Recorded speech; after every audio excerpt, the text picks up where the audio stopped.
otherwise we have a good representation.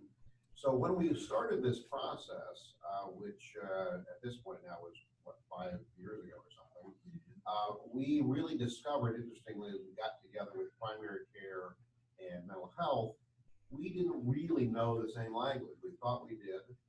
We discovered we didn't know the same language. We didn't even know what each other's initials meant after all of our names. So that was quite an interesting discovery. So at some level, it's like alphabet soup.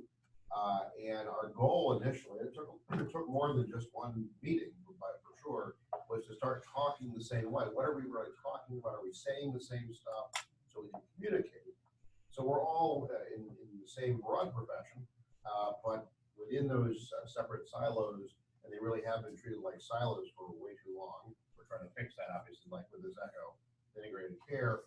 Within those silos, we created our own acronyms. And I, having worked for the state for a lot of years, they have a lot of acronyms. Jody knows that well now at North Coast, learning the many acronyms. Neomed has their set of acronyms. Child psychiatry has different acronyms. Even NAMI is an acronym. Right? So we've got a lot of these things that we had to learn. The jargon, the acronyms. Maybe we had one acronym that was actually the same letters as somebody else's acronym, and they meant different things. So that became a big challenge, and we said, well, how are we going to discuss working with other places and helping them to do integrated care? So that was the kind of the wrestling match that we all went through.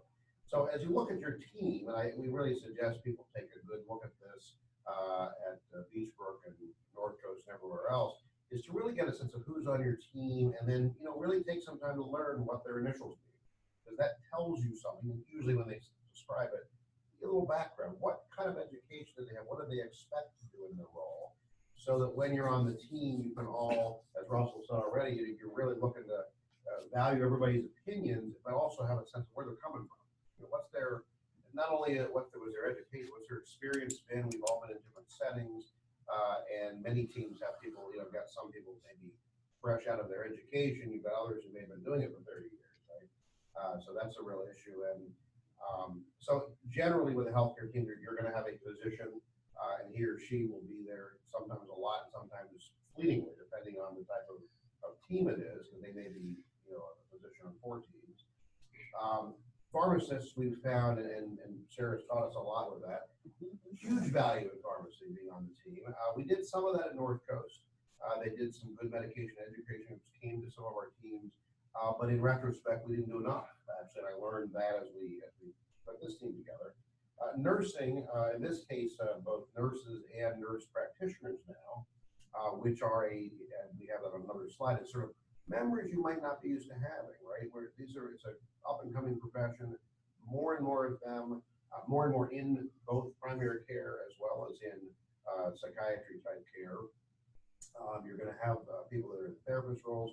Jody's taught us a huge amount about peer support. I think we've all learned together. So that's been very valuable. And of course, you're seeing that across systems. I know that in Summit County, many of our agencies are using these peer support specialists, both in the mental health side, the addiction side, and of course, there's a lot of overlap. We're trying right now in Summit County to have a peer support person help everybody who is on the wait list for addiction services from minute one, help guide them down that path so that we have the best chance of them remaining in recovery until they get to whatever level of care that they need, some of which they have immediate access to, some of which may take a month, such as residential. The community health worker program, in fact, we even have another ECHO specifically for community health workers. So that's another big role that's new to, I think, to Neomed and also to most places.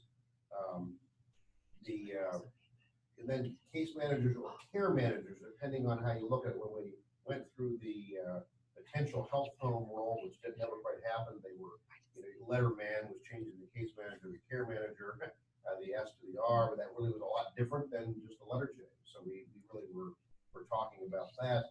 In the mental health care setting, a lot of the care really is done through case managers. So at CSS, Portage Bath, and many other agencies, the case managers are the ones who really bring you the day-to-day information of what's going on with the particular client, consumer, patient. And even there, we have 3 different words for, but I would say are the same people, but there's even consternation over what words we used to call our intended, care receiver. So that's another term, care receiver. So that's another one. And this is really a big one that Nicole and I talked about, and she found this slide. I think it's perfect because truly what happens is you're communicating within your team and then also with your consumer, and you think communication happened, but you never quite know what they heard unless you actually have that kind of dialogue and go, well, let's discuss what. And in good practice, you try to do reflections and say back what you think they said to you and so forth, but that doesn't always happen, and you're not really sure they heard you. So that's, I think, another key piece for what we're trying to do and accomplish in these teams, and that's the reason that it's important to figure out what each person's role is. Partly what's the defined role, partly how does that person see their role. They may have had experience in 3 settings, and the role is a little different in each of those settings. So here they are in a 4th setting on your new team. In this case, let's say maybe at Beachbrook, a new member comes in, and you're used to having a pharmacist there, but maybe this new pharmacist thinks differently about how the role is. You need to really define that to make the team work and hum along better. So I mentioned pharmacists. Again, a lot of places have not had the foresight to integrate pharmacists, and so we really encourage that. And Sarah's done a great job showing us the value of that here at GeoMed as well as in our team. And nurse practitioners, which we're seeing more and more of. Unfortunately, our nurse practitioner couldn't be here at today's session, but we've had, I think, 3 over the course of the 5 years who have been part of our team, each slightly different. There's a good example of that. A little bit different background, a little bit different take on how they can give input, but in each case, very valuable to what we did as a team and in our training as we went around other sites to train. Physician assistants. We have not seen a lot of physician assistants in the mental health side as of yet, but there is discussion. I think they just got the ability to use Suboxone that just came out. So we probably will see more physician assistants, and many people are hearing, they're going, gee, I don't even know what their training is, right? So that you have to learn, what is that? It's basically a 2-year master's degree after their undergrad degree, and they go through a lot of the same, sort of like medical school for 4 years crammed into 2, from my experience of watching this. But I only had experience with them once in my internship way back when, because they were at we were at a general hospital for that 6 months. And other than that, I hadn't seen any of them until very recently in Ohio. So that's a 20-year gap. Hey, there they are. So now we're seeing more of that.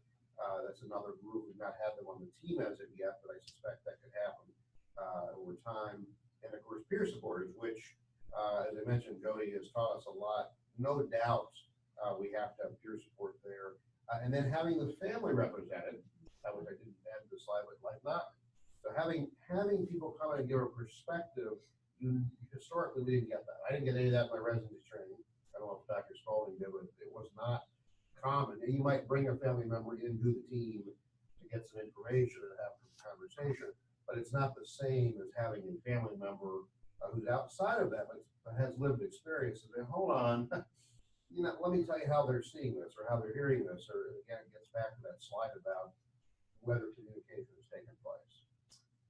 So it seems simple, but that's really important. I think we wanted to make sure we did that early in this ECHO series so people understood that. Thank you so much, Dr. Smith. Really appreciate that presentation. I'm wondering for Beachbrook or for Dr. Weiss, do you have any questions about the presentation?